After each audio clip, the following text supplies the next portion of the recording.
Thank you, Tanya. I appreciate that. So welcome, everybody. Thank you so much for joining this morning or this afternoon, or if you're in Europe or Asia, this evening. Really excited to get started.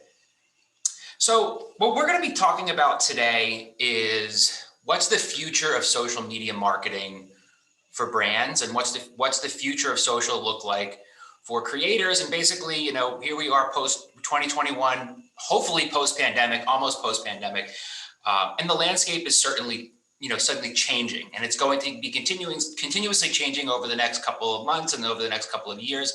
So I'm here to talk to you today about sort of looking back at where we've been over the past maybe 5 to 7 years, and if I could look forward just a little bit, how I think things are going to continuously change and continuously evolve, and ultimately what that's going to mean for brands.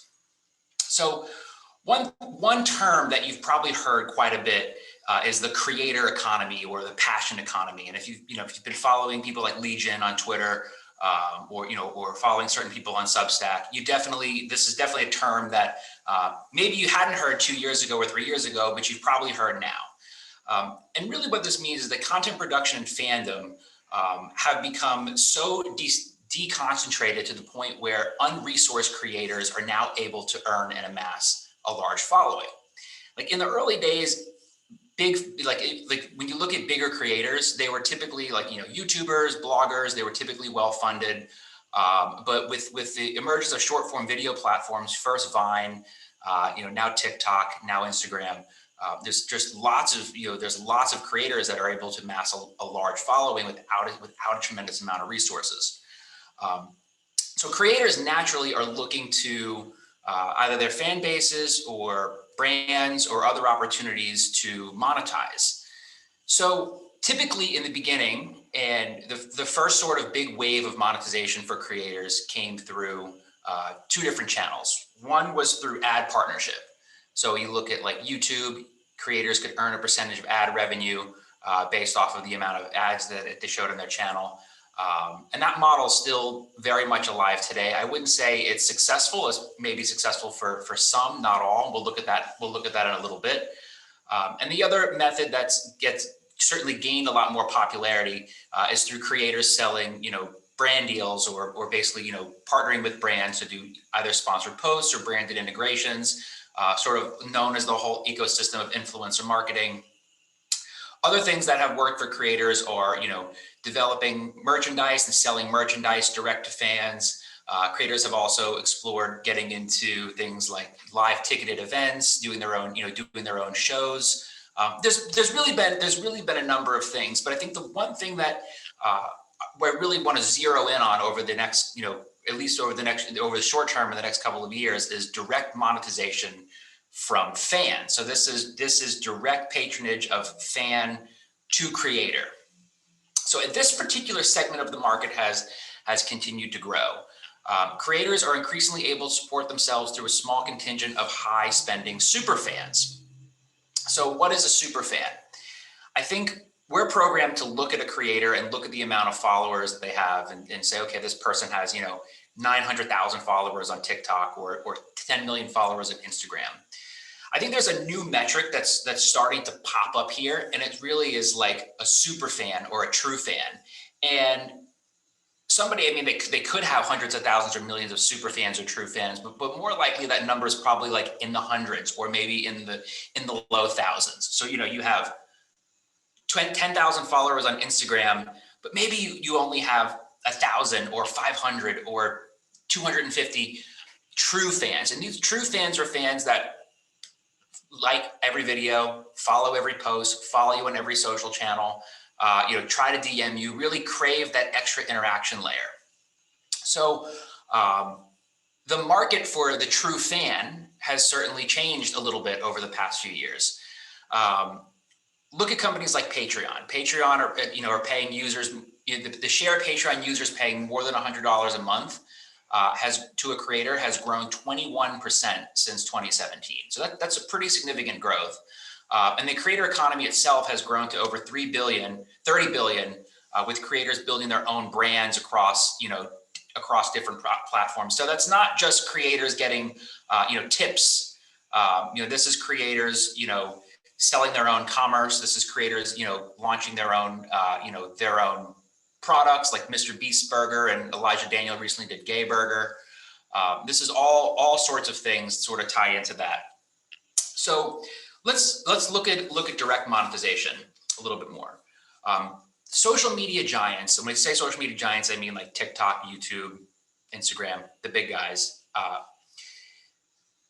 They have essentially made it difficult for some, not all, creators to earn a living. So only 3% of YouTubers are making more than $17,000 per year, and that's actually less than the median income in the United States. So that means 97% or more aren't generating enough revenue from YouTube to actually become what we call a capital C creator, or make this their full-time job or their living. And similarly, only 1.4% of artists on Spotify pull in 90% of all the royalty paid on Spotify go to the top earners. So the system works for the tippity top, the biggest YouTube creators in the world. The David Dobrik's, the Logan Pauls of the world, they're doing just fine, right? So the other creators, the rest of the 97%, literally, are looking toward new platforms to monetize their most loyal audiences, and consumers are willing to pay for that content. They're willing to pay for that interaction. The true fans are willing, to interact with the creator in this way. So let's look at, two examples. I think there's multiple examples of where this has been successful. But you have Patreon, who's paid over $500 million to creators in 2019. And another super successful example is OnlyFans, who generated over $2 billion in sales in 2020. So the question is Patreon sort of gets it right for the traditional, YouTube creator.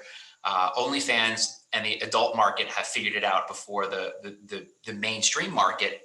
And you have companies like Substack that have done this really well for authors. I think that the top Substack earner earns something like $500K a month. There's other subscription platforms like Podia. I think the top earner there earns something like $100,000 a month. You also have Twitch, where gamers can earn tips on live stream, and the live stream tipping industry is also has more success around the world than it does here in the US. I think in China, live stream tipping is something like a $10 billion industry. So what's the vision for the future? When we look at creators in today's lens, we have to really understand where new creators are coming from, and new creators are being born. And creators, in my opinion, most likely are coming from short form video platforms. So they're coming from either Instagram, they're coming from TikTok. These are both great platforms that sort of breed new creators, and you see them sort of rise up from TikTok and then move out into other channels. And if you've been in the social media space for a long time, you saw the same thing with Vine.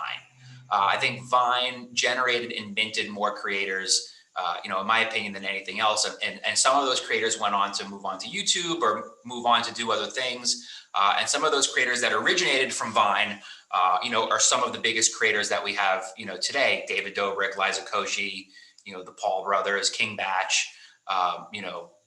So many creators came from Vine and now have moved on to other platforms. So I don't necessarily see that changing. I still see TikTok, as a great, platform for minting new creators.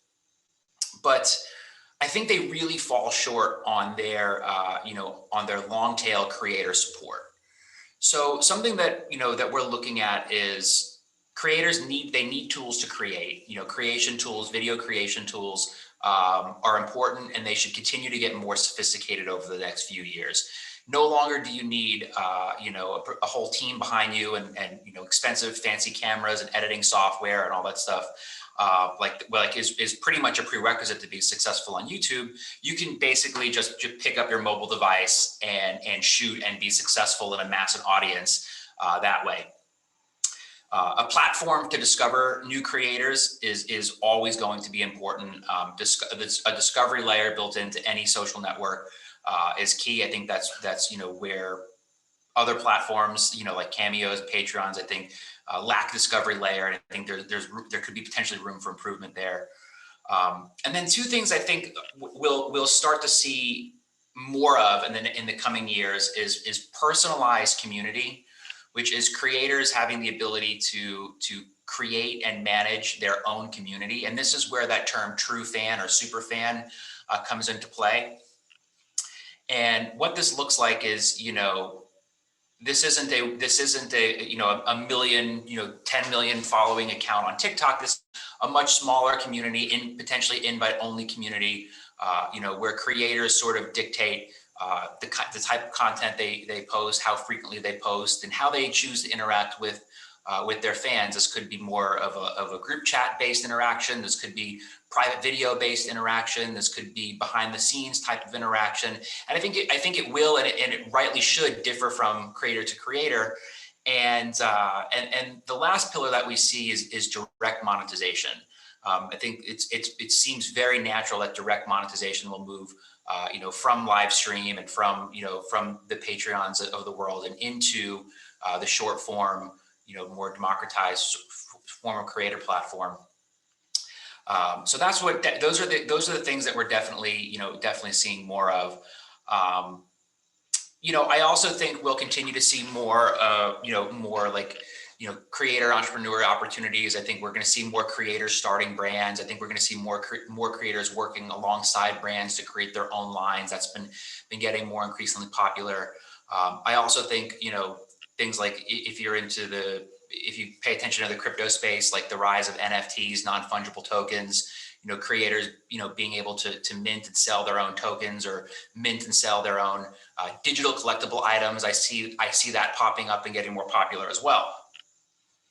So let me tell you a little bit about Clash and what we're building at Clash. So Clash is a short form video platform, and we're really focused on that creator economy. We're really thinking about that creator monetization for that short form and for that video creator. And we're focused on building authentic and intimate experiences for fans and bringing meaningful monetization tools to creators. So let me back up a little bit and give you a little bit of history. I started working in the influencer marketing industry back in 2013. And at NearReach, we built some influencer marketing SaaS software, but majority of what we did was connect brands and creators. And back in 2013, this was as uncharted waters as how the creator economy might seem today. Only really the most progressive, forward-thinking brands were doing it, and the majority of creators, hadn't had the opportunity to have a brand deal. That's certainly very, very different in today's world. I think the influencer marketing net spend in 2020 was topped out over $13 billion. It was about $2 billion in 2013. So I've sort of witnessed the growth and rise and maturation of the influencer marketing space quite a bit. So over that time period, my co-founder and I, who we worked together briefly at NearReach, and we also consulted for a bit with the ByteDance guys during the launch of TikTok. We really got to see the change in the landscape of social platforms. My co-founder Brendan was on Vine. Vine sort of rose to mega prominence, and then had its falling from grace. We've seen Musical.ly become TikTok, and seeing that platform rise. So we've seen really the change in short form video platforms over the years, and also the evolution of the influencer economy and the brand economy, which I'll get to here at the end. And really was thinking about how is this changing? How is the landscape changing? And we really kept coming back to true fans, loyal fans. I know Brendan had a podcast, and had, a handful of true fans, maybe call it 50 fans, but these fans supported them financially, followed them, engaged in every channel. And that sort of true fan is really important. So this brings us on this whole new industry of metrics. I think we're going to start looking at things like fan engagement for creator, like loyalty and retention of fans to creators, creator retention and churn, creator affinity value. I think there's a whole new, sort of metrics that will pop up around this.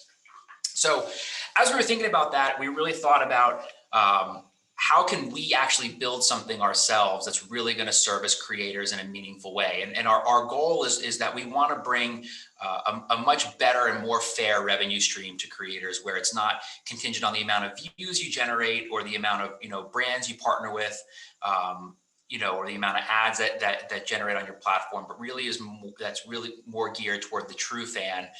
So creators can get out what they put in, and we can really help that creator become what we call a capital C creator, right? It's not about how do we make this a middle-sized, 150,000 follower on Instagram creator wealthy. It's really more about like, well, if they could make, let's say $2,500 to $3,000 a month, which is very, very reasonable.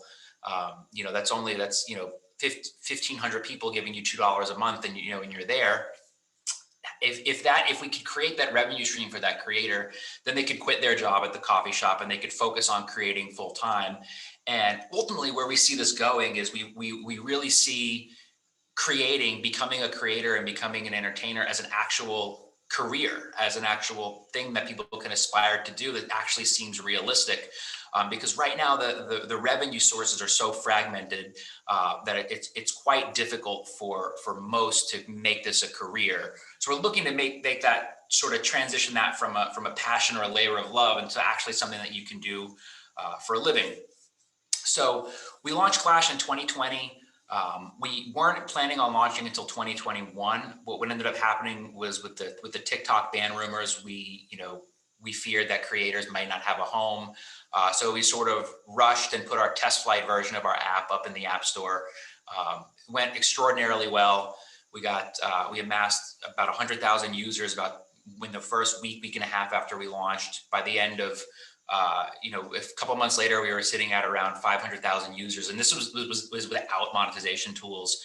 This is just with our short form video, our creator tools and discovery tools. And in December 2020, we came together with the Byte team. The Byte was built as a successor to Vine. They feature 16-second looping videos. It was built by the original Vine co-founder and was dubbed the sort of V2 or the second coming of Vine. We came together and we decided that it would be best if we sort of operated under one vision, and Clash acquired Byte in January of 2020. And Byte at the time had about 5 million users. So now the whole sort of Clash Byte network, we have 5 million users on the platform, over 2,000 creators in network. And in the next couple of months, we'll be rolling out in tranches our monetization tools and our community tools, which is called Huddles. So I want to give you just a quick look at what's coming. Creators can produce exclusive content and monetize their audience with our in-app currency, which is called drops. So creators can shoot behind the scenes or exclusive content on their profiles. Fans can connect with their favorite creators or discover new creators that's like the ones they follow on our feed.